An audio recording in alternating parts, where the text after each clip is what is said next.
ஸல்லல்லாஹு அலைஹி வஸல்லம் உலகத்தில் சாதித்து விட்டு இன்று கபரில் எத்தனை வருடங்களாக முஸ்லிம்களாக உலா வந்து கொண்டிருக்கிறோம். சகோதரர்களே, இஸ்லாத்துக்கு நாங்கள் செய்தது என்ன?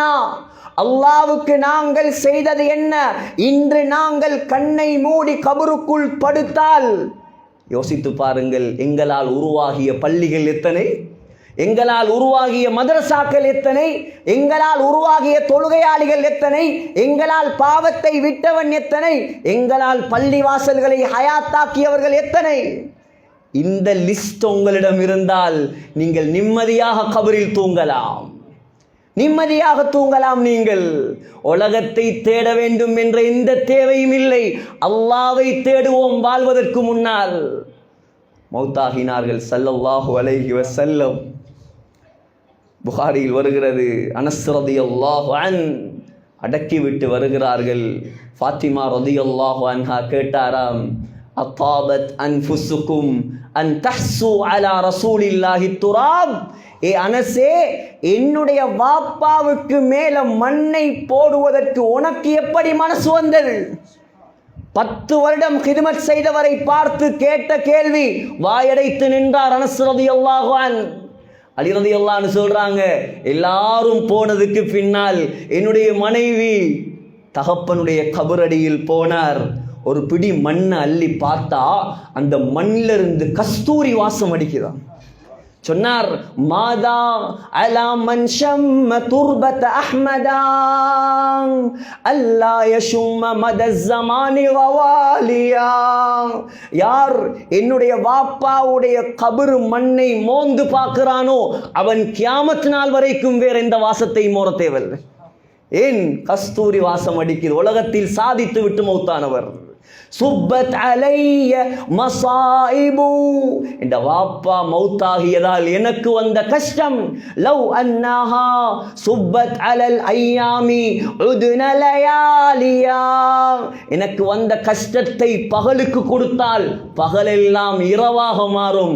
வரலாற்று ஆசிரியர்கள், ஹிஸ்டோரியன்ஸ் எழுதுறாங்க, ஸல்லல்லாஹு அலைஹி வஸல்லம் மௌத்தாகி 6 மாதங்கள் உலகத்தில் வாழ்ந்தவர் ஃபாத்திமா ரலியல்லாஹு அன்ஹா. ஆனால் 6 மாதங்களில் ஒரு தரம் கூட சிரிக்கலையா? சகோதரர்களே, இதுதான் வாழ்க்கை, இதுதான் வாழ்க்கை. உலகத்தில் நீங்கள் சாதிக்க வேண்டும், நான் சாதிக்க வேண்டும், தீனில் சாதிக்க வேண்டும். கேவலம் 10,000 ரூபாய் சல்லிக்காக நமக்கு பக்கத்தில் இருக்கும் ஒரு குடும்பம் இஸ்லாத்தை விட்டு போகும் காலம் இது. 10,000 ரூபாய் சல்லியால் கொழும்பில் வாழக்கூடியவர்களால் 10 நாளைக்கு டீ குடிக்கலுமா? சாப்பிடுவதற்கும் குடிப்பதற்கும் கொழும்பில் உள்ளவர்களுக்கு சொல்ல வேண்டுமா? 10,000 ரூபாய் கேவலம். சகோதரர்களே, நமக்கு பக்கத்தில் இருக்கக்கூடிய ஒரு ஊரில், ஊர் பேர் சொல்வது முறை அல்ல, இந்த அளவுக்கு இஸ்லாம் நாயகம் உயிரை கொடுத்து வளர்த்த இந்த மார்க்கம் நமக்கு இவ்வளோ கேவலமாகிவிட்டதா? இவ்வளோ கேவலமாகிவிட்டதா? சகோதரர்களே, ஆகையால் என்ன காரணம் தெரியுமா? இதற்கெல்லாம் அடிப்படை அல்லாஹுடைய மோகம் இல்லை, ஆகிரத்துடைய மோகம் இல்லை. கேவலம் நாளைக்கு மௌத்தாகினா இன்றைக்கு எங்களை விட்டு போகக்கூடிய இந்த துனியா நம்முடைய உள்ளத்தில் குடிகொண்டு விட்டது. ஹஜ்ரத் உமர் இப்னு அப்துல் அசீஸ். யார் அப்துல் அசீஸ்? உமர் இப்னு அப்துல் அசீஸ் ரஹ்மத்துல்லாஹி அலைஹி.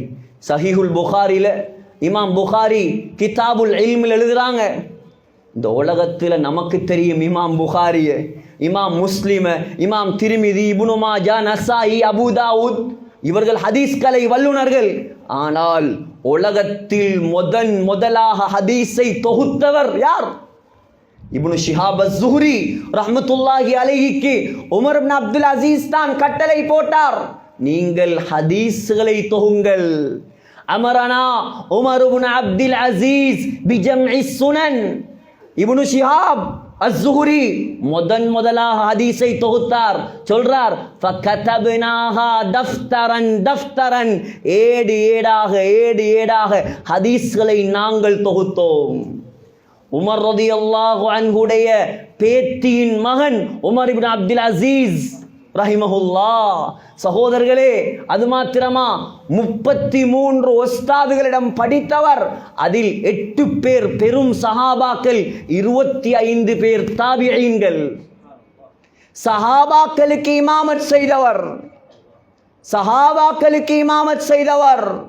மனைவி சுப்ஹானல்லாஹ், சாதாரண மனைவி அல்ல. பின்துல் ஹலீஃபதி வல் ஹலீஃபத்து ஜத்துஹா வ உக்துல் ஹலாயிஃபி வல் ஹலீஃபத்து ஜௌஜுஹா. மனைவி ஃபாத்திமா பின்த் அப்துல் மலிக், அவட வாப்பா அப்துல் மலிக் பின் மர்வான், அவர் ஒரு ஜனாதிபதி. அவருடைய வாப்பா மர்வான் இப்னுல் ஹக்கம், அவர் ஒரு ஜனாதிபதி. கூட பிறந்த நானாமார் வலீத் இப்னு அப்துல் மலிக், சுலைமான் இப்னு அப்துல் மலிக், யசீத் இப்னு அப்துல் மலிக், ஹிஷாம் இப்னு அப்துல் மலிக், 4 பேரும் ஜனாதிபதி. மாப்பிள உமர் இப்னு அப்துல் அசீஸ் 41 நாட்டுக்கு ஒரு ஜனாதிபதி.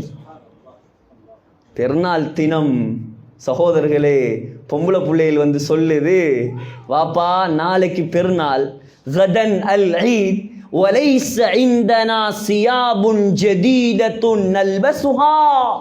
ஆனா புதுசாக உடுப்பதற்கு உடுப்புகள் நம்மிடம் கிடையாது. இப்ப 2 கிழமைக்கு முன்னால் போன பெருநாளை கொஞ்சம் கற்பனையில் எடுங்கள். எத்தனை பேர் இங்கே இருப்பார்கள் மனைவிக்கு 2 லட்சம் செலவழித்து உடுப்படுத்து கொடுத்தவர்? எத்தனை பேர் இங்கே இருப்பார் குடும்பத்துக்கு 5 லட்சத்துக்கு மேல் செலவழித்து உடுப்படுத்து கொடுத்தவர்? 41 நாடுகளை ஒரே தடவையில் ஆண்டவருடைய குடும்பம் உடுப்பில்லாம இருக்குது.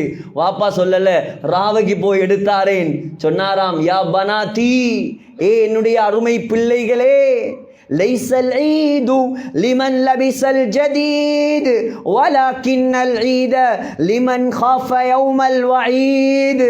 சொன்னாராம், புது உடுப்பு உடுக்கிறதல்ல பெருநாள், நீ ஆகிரத்தை பயந்து உலகத்தில் வாழ்கிறாயா, அந்த நாள் உனக்கு பெருநாள்.